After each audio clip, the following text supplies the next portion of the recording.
Olá, povo de Deus, graça e paz de Cristo Jesus, nosso Senhor e nosso Salvador. Aqui estamos uma vez mais para refletirmos em aspectos bíblicos, em pontos que são de suma importância para o nosso crescimento e aprendizado no que tange a nossa vida, ou melhor, por que não dizer, que vai, na verdade, ensinamentos que vão contribuir para a nossa vida num todo. Eu quero refletir com vocês sobre algo que Deus tem me impulsionado nesses dias, diante de tantos desafios que temos enfrentado, situações, problemas, questões da política, da economia, da sociedade, da fé, situações que têm muitas vezes nos tentado oprimir e até deprimir, tem tentado nos desencorajar, tem tentado até abater a nossa fé, atolir a nossa esperança.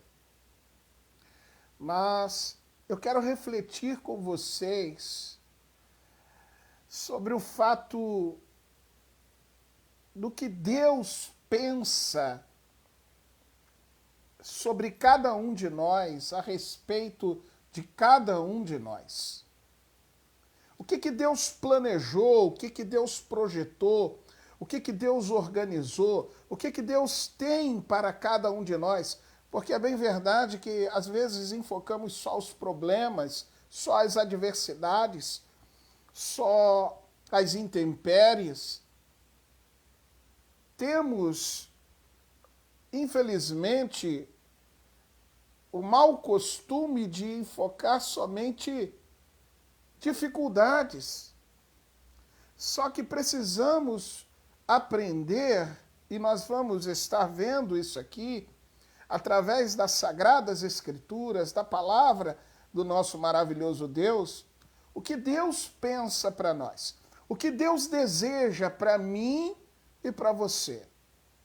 Qual é o pensamento, qual é o propósito, qual é o plano de Deus para a minha, para a sua vida, para as nossas vidas,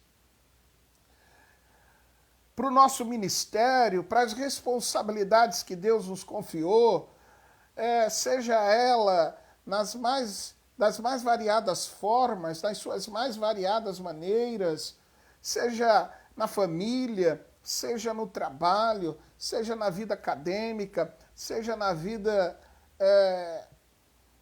marital, conjugal, na vida ministerial.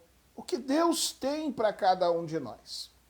Em primeiro lugar, eu quero tomar como base um texto do livro de Jó, capítulo 42, e versículo 2, que diz: Bem sei que tudo podes, e nenhum dos teus planos, projetos, desígnios podem ser frustrados. Note que o texto em apreço, ou o verso em apreço, do livro de Jó, capítulo 42, nos narra a expressão de Jó em relação à grandeza de Deus, à soberania de Deus, o poderio desse Deus. E ele expressa de forma categórica: bem sei que tudo podes, e nenhum dos teus pensamentos, desígnios, planos, projetos podem ser frustrados ou poderão ser frustrados. O que Jó está dizendo é que os projetos de Deus, os planos de Deus, os propósitos de Deus, os desígnios de Deus, ao nosso respeito jamais poderão ser frustrados. Os nossos não. Os nossos podem ser frustrados e muitas vezes passamos por frustrações, decepções, sim, na nossa caminhada. Por quê? Porque precisamos aprender uma primeira lição que a Bíblia nos orienta. Precisamos aprender, em primeiro lugar, a enxergar a nós mesmos. Precisamos aprender a enxergar a nossa própria vida. Há um pensamento popular que diz que Deus deu uma vida para cada um. É que para cada um cuide da sua própria vida. O nosso problema, o problema de uma sociedade que se corrompe dia após dia, o problema do ser humano é enfocar somente as pessoas, é procurar olhar a vida das pessoas. E muitas vezes não paramos para olhar para nós. E eu fico apaixonado pela palavra de Deus, eu sou profundamente apaixonado pelas Escrituras Sagradas, porque quando eu leio a Bíblia, não é eu que leio a Bíblia, é a Bíblia que me lê, não é eu que examino a Bíblia, é a Bíblia que me examina. Não é eu que penetro nas entrelinhas da palavra, é a palavra que penetra dentro da minha alma e me confronta. Confronta naquilo que eu sou. Confronta-me naquilo do que Deus quer que eu seja. Então, em primeiro lugar, nós precisamos aprender a olhar para nós e não ficar prestando atenção nas coisas que estão à nossa volta, porque senão vai nos desencorajar, vai abater a nossa fé, vai nos entristecer, vai nos machucar, vai nos frustrar. Mas quando nós paramos e olhamos para nós descobrimos na Bíblia o que Jesus orientou. Capítulo 7 do Evangelho de Mateus, versículo 1 ao 5 diz assim: não julgueis para que não sejais julgados, porque com o juízo com que julgas sereis julgados, e com a medida com que tiverdes medidos vos medirão a vós. E por que reparas tu no argueiro que está no olho do teu irmão, e não vês na trave que está no teu olho? Ou como dirás a teu irmão, deixa-me tirar o argueiro do teu olho, estando no teu uma trave? Hipócritas, tira primeiro a trave do teu olho, e então cuidarás em tirar o argueiro do olho do teu irmão. Meus amados irmãos, Jesus pega firme e nos confronta a não julgar, a não ficar prestando atenção na vida do outro. Jesus está nos convidando aqui a olhar para nós, nos autoexaminarmos, nos autoavaliarmos, fazermos uma introspecção da nossa vida. E aí nós vamos descobrir, quando nós desfolhamos a Bíblia Sagrada, então Deus começa a nos mostrar quem somos. E aí ele começa um tratar na nossa vida, um moldar do nosso caráter, um aperfeiçoar na nossa personalidade. Quando nós olhamos para nós, sabe o que nós vamos descobrir? Que nós somos falhos, que nós somos imperfeitos, que nós somos limitados. O apóstolo Paulo, escrevendo a primeira carta, ou epístola aos Coríntios, no capítulo 13, verso 10, diz que quando se manifestar aquele que é perfeito, o que é imperfeito será arrancado, tirado, será removido. O perfeito é Deus, o perfeito é Cristo, o imperfeito somos nós.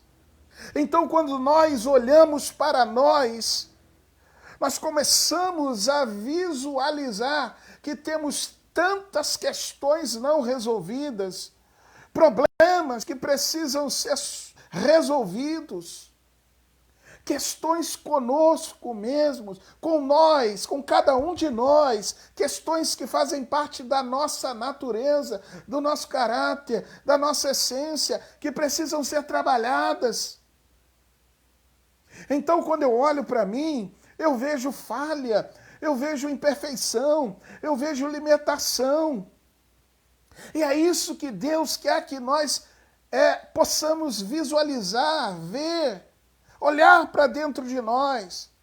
Quando eu olho para mim, quando eu olho para dentro de mim, eu vejo que eu sou um homem sujeito às mesmas paixões do que qualquer um outro. Elias, diz a Bíblia, em Tiago capítulo 5, versículo 17, que Elias, um baita homem de Deus, era homem sujeito às mesmas paixões, mesmos sentimentos, isto é, mesmas fraquezas que qualquer um de nós. Não tem supercrente. Tem aquele que olha para dentro de si e reconhece que tem fraquezas, tem debilidades, tem deficiências, e estas fraquezas, deficiências, debilidades acabam nos afastando, nos arrebatando para o lado oposto da vontade de Deus. Quando nós olhamos para nós, descobrimos que a nossa justiça é como trapo de imundícia. Isaías capítulo 64 diz que a nossa justiça é como trapo de imundícia. Era as sobras, era o que restava do pano que as mulheres utilizavam no período menstrual. E quando acabava esse período, o pano era jogado num lugar distante, porque era imundo, apodrecia. Essa é a minha justiça, esse é o meu julgamento, isso é aquilo que o homem é.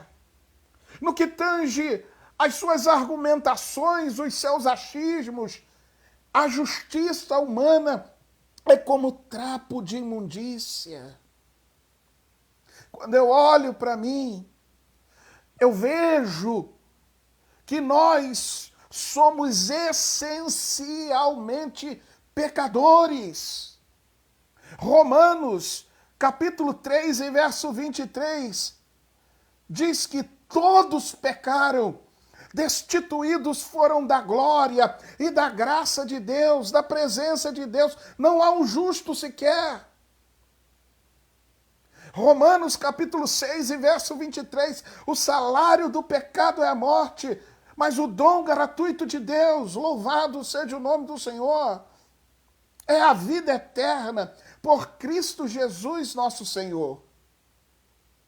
Então, em primeiro lugar, quando eu olho para mim, eu encontro todas essas questões. Então, eu me julgo desqualificado para olhar e apontar e acusar qualquer pessoa. Porque eu preciso ser trabalhado, tratado, aperfeiçoado, mudado, liberto, transformado por esse Deus na pessoa de Cristo, pela ação do Espírito Santo. Mas a segunda lição que Deus quer que aprendamos, que Deus quer que saibamos, é que nós venhamos aprender a nos posicionar no que diz respeito a todas essas questões. É não somente reconhecer, olhar para si, mas se posicionar. Que atitude eu vou ter, que atitude eu terei em relação a tudo isso que a Bíblia mostra, que a minha natureza exemplifica por vezes, que as circunstâncias nos impelem para sempre se opor à vontade de Deus. O apóstolo Paulo, escrevendo à igreja da Galácia, no capítulo 5, diz que a carne milita contra o espírito e ambos se opõem um ao outro para que não façais o que quereis. A carne se inclina para as paixões, para as concupiscências, para os desejos e vontades que graçam numa sociedade corrompida, que a cada momento se sodomiza pelas práticas pecaminosas. Mas quando nós temos essa visão e olhamos para nós precisamos aprender a se posicionar em meio a tudo isso. Se posicionar de que maneira? O que significa se posicionar? É a ação de se posicionar em relação a algo, em relação a uma situação. É tomar uma atitude e assumir um partido sobre um determinado assunto. É você saber aonde está e para onde você quer ir. Para onde Deus tem preparado, o que Deus tem preparado para mim, para você. Posicionamento é você saber onde está, mas também vislumbrar o que Deus tem para você, sabendo que é lá que temos que chegar. O posicionamento que Deus quer que tenhamos. A Bíblia nos ensina, ainda dentro desse segundo aspecto, aprender a ter posicionamento certo. Nós precisamos aprender a ter um posicionamento de confissão e de conversão. Muitas vezes somos convencidos, mas não convertidos. Às vezes temos muito a teoria, mas pouca prática. Temos muito conhecimento, mas pouca atitude que denota e que demonstra esse real conhecimento. Nós todos os dias passamos pela escola e pelo tempo da restauração nas nossas vidas. Eu penso que enquanto estivermos aqui, nós vamos estar sempre propensos a passar por esse tempo de restauração na nossa vida, no nosso caráter, na nossa essência, no nosso homem exterior. Por isso, devemos aprender a ter um posicionamento de confissão e conversão. Quanta gente tem adoecido, quanta gente tem entrado numa crise sem fim, e muitas delas até sem volta, com depressão, com opressão, e por que não dizer, infelizmente, até com possessão maligna. Pessoas que passam por crises terríveis e avassaladoras, porque não entendem esse princípio da palavra de Deus, o princípio da confissão, para que alcance então a conversão genuína em Cristo.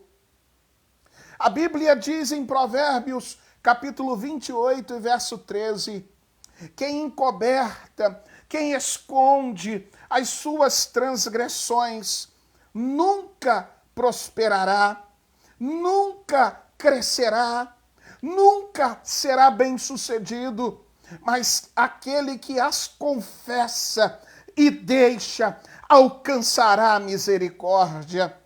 Esta é a palavra e a direção de Deus para as nossas vidas nesta oportunidade.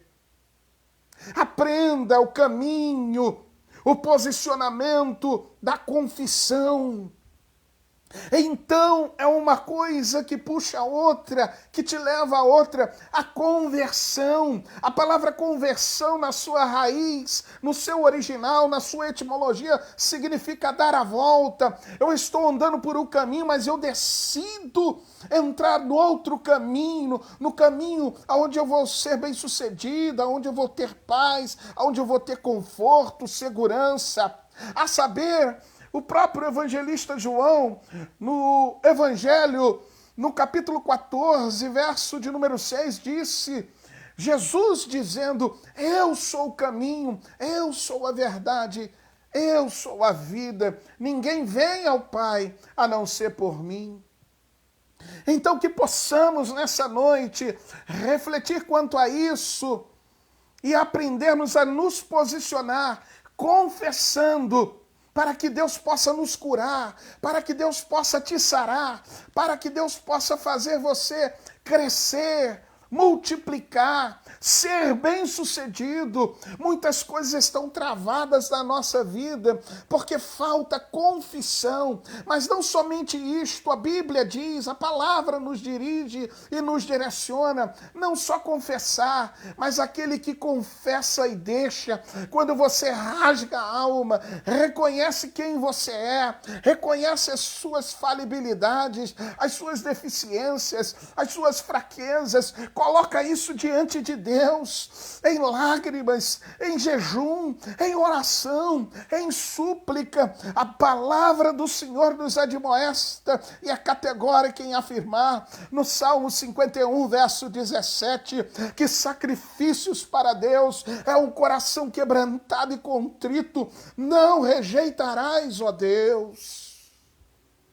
Bendito seja o nome do eterno Senhor. Que Deus possa liberar cura através da tua confissão. Mas não somente isso, mas que você deixe o estado de miserabilidade, de pecaminosidade, para viver o novo de Deus na sua vida, na sua família, no seu ministério, na sua caminhada, nos seus relacionamentos e interrelacionamentos. E dentro ainda deste segundo ponto, nós devemos aprender a nos posicionar com confissão e conversão, mudando de direção. Mas também devemos aprender a nos posicionar em arrependimento. A palavra aqui é metanon, metanoia, é uma mudança que vem de dentro para fora, é uma mudança de mentalidade, uma mudança de pensamento. Opte pelos pensamentos de Deus ao teu respeito. Busque a vontade de Deus, o que Ele tem para você. Por exemplo, este momento é o momento em que nós estamos fazendo isso e aprendendo a como fazê-lo à luz da palavra de Deus. Arrependimento traz regeneração, mudança de caráter, mudança de atitude.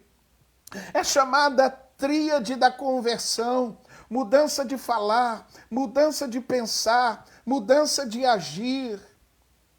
A Bíblia diz, Atos capítulo 3 e verso 19, arrependei-vos e convertei-vos ao Senhor, para que sejam apagados os vossos pecados, e venham assim os tempos de refrigério pela presença do Senhor. Mas a Bíblia ainda diz mais acerca de arrependimento, desta mudança de dentro para fora, que é uma obra do Espírito Santo, quando você busca, quando você reconhece, quando você confessa, quando você deixa, quando você se entrega. Paulo, escrevendo aos Romanos, capítulo 12, versículo 1 e 2, ele diz, rogo-vos, pois, irmãos, pelas compaixões de Deus, que apresentei os vossos corpos em sacrifício vivo, santo e agradável a Deus, que é o vosso culto racional, e não vos conformeis com este mundo, mas transformai-vos pela renovação do vosso entendimento, mudança de mentalidade, para que experimenteis qual seja a boa, agradável e perfeita vontade de Deus. Mas temos ainda um terceiro ponto, uma terceira orientação para nós. Qual é o propósito de Deus para a minha vida e para a sua? Quais são os planos que não podem ser frustrados? É quando eu avalio todos esses pontos, como eu citei no número 1, aprendendo a olhar para mim, a enxergar e ver a si próprio, e não ficar olhando para os outros. Em segundo lugar, aprender a se posicionar, mas se posicionar corretamente. E em terceiro e último lugar, eu quero enfocar no que Deus pensa de nós, no que Ele diz ao nosso respeito. Às vezes eu me pego pensando, o que Deus pensa de mim? O que Deus tem para minha família? O que Deus tem para minha igreja? Isto é, para a igreja que Ele próprio é o cabeça. O que Deus tem para a nação? O que Deus tem para o homem? O que Deus tem para o ministério que Deus lhe confiara? E eu encontro na Bíblia a resposta. Mas antes, permita-me citar o que Deus pensa a respeito de cada um de nós.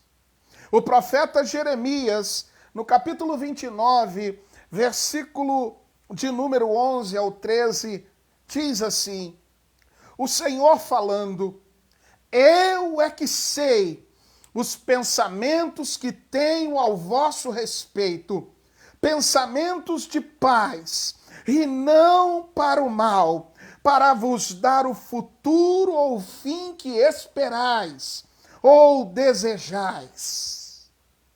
Então me buscareis e orareis a mim, e eu vos ouvireis, e buscar-me-eis e me achareis, quando me buscardes de todo o vosso coração. É isso que Deus pensa ao meu respeito, ao seu respeito. Mas o que Deus pensa ao nosso respeito ainda vai muito mais além. O pensamento de Deus em relação a nós é um pensamento para a salvação, em que nós precisamos agarrar a oportunidade, essa oportunidade de salvação. Salvação não só aqui nesta terra, mas a salvação para a eternidade.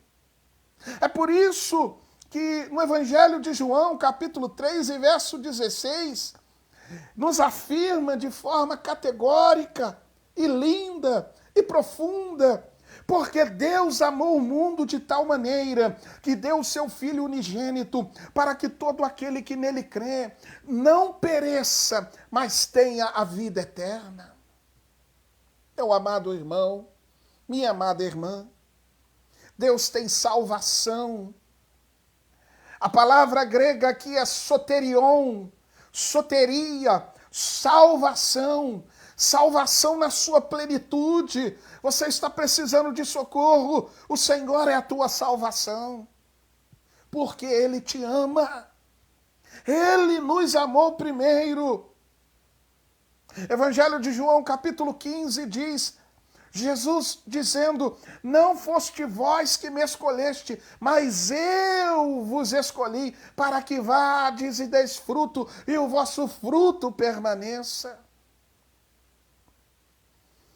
O que Deus pensa ao nosso respeito, em primeiro ainda, salvação. Ele tem salvação para nós.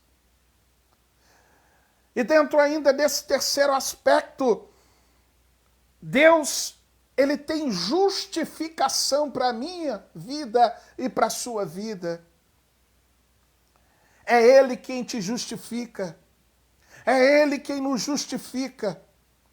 Não busque a justificação de homens. Busque a reta justiça de Deus. Por isso que o Evangelho de Mateus, capítulo 6, e verso 33 diz: mas buscai primeiro o reino de Deus e a sua justiça, e todas estas coisas, que coisas? Aquelas coisas que tem no reino de Deus, as coisas que são do alto, as coisas que são do reino, vos serão acrescentadas. Deus tem para nossas vidas justificação. Paulo escrevendo aos Romanos, capítulo 5 e verso 1, sendo, pois, justificados pela fé, por nosso Senhor Jesus Cristo. Não é o homem que te justifica, não é o homem que me justifica, é o Senhor que justifica. E esta justificação não se dá em virtude do nosso mérito, porque nós não temos nenhum. É mérito da cruz, é mérito do Calvário, é mérito do sacrifício que Jesus fez na cruz, derramando o seu sangue. Quando disse que estava consumado, a dívida foi paga, tetelestai, a dívida está quitada. Somos justificados porque Ele nos justificou primeiro. Você precisa entender isso. Não deixe que o teu adversário, o diabo, os seus asseclas, os seus demônios, venha te martirizar. Cita para ele o que você está aprendendo aqui. Diga para ele, quando ele vier com o teu passado, te acusar, te apontar, te julgar, diga para ele: eu sou justificado por meio da fé em Cristo Jesus. Diga para ele o que Paulo escreveu aos Romanos no capítulo 8 e verso 1. Portanto, agora, nenhuma condenação há para aqueles que estão em Cristo Jesus, que não andam mais segundo a carne, mas segundo o Espírito do Senhor. O que Deus tem para a minha vida e para a sua vida? Quais são os planos e propósitos de Deus para nós? Os planos de Deus são os melhores e mais excelentes. Os sonhos de Deus são maiores que os meus. E Ele faz por mim, por ti, o que ninguém pode fazer. É isso que Deus pensa de mim e de você. Deus pensa e tem justificação. Mas não somente isto, Ele tem santificação para a nossa vida. Uma separação do que é sujo, do que é podre, do que é escuso, do que é espúrio, do que contamina, do que abate, do que ofende, do que afunda, do que destrói. Ele tem santificação para nossas vidas. O escritor aos Hebreus, no capítulo 12, verso 14, diz: segui a paz com todos e a santificação, sem a qual ninguém verá o Senhor. A Bíblia ainda nos ensina acerca do que Deus tem para nós, da responsabilidade do posicionamento que Ele quer que tenhamos. Em 1 Pedro, capítulo 1, versículo 15 e 16.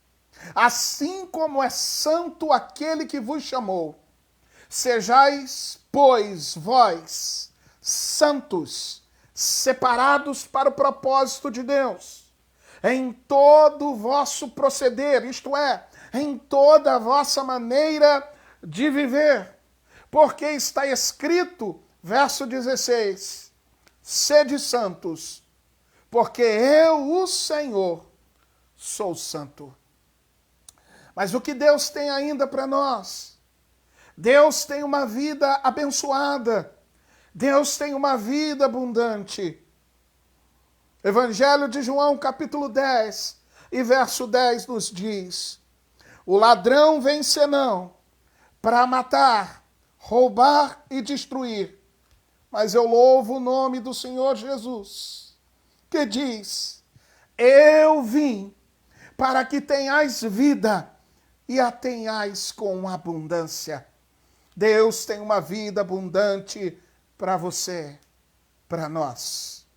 E eu quero me preparar para concluir esta reflexão acerca do propósito de Deus para nossas vidas, do que Deus pensa em relação a cada um de nós, do que Deus tem para nós.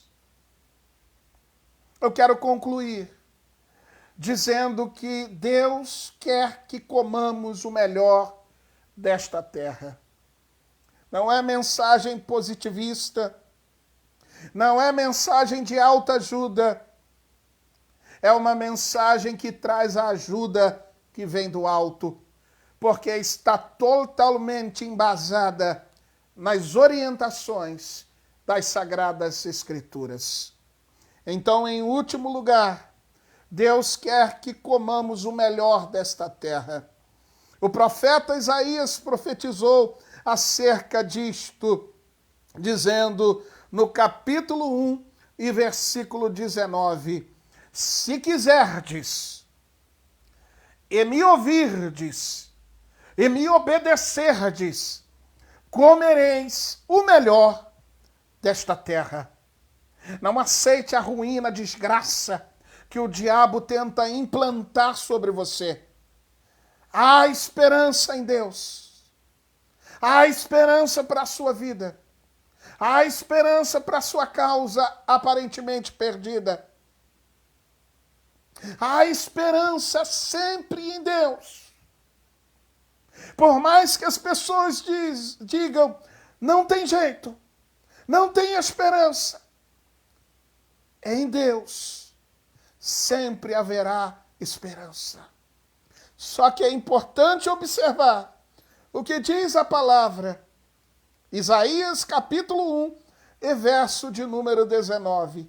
Se quiserdes, é condicional. E se ouvirdes, se parar para dar ouvido, e se obedecerdes, comereis o melhor desta terra. Então, meu querido e minha querida, meu amado, minha amada de Deus, entenda que Deus quer que nós olhemos para nós e possamos reconhecer que somos imperfeitos e precisamos daquele que é perfeito. Em segundo lugar, precisamos nos posicionar no que é certo. E em terceiro, é entender que Deus tem salvação, justificação, santificação, vida abundante e o melhor dessa terra. Que Deus te abençoe, graça e paz, e que o amor do eterno Deus seja uma permanente na sua vida, e que o Espírito Santo te encoraje a continuar e a avaliar tudo isso e a aplicar na sua vida.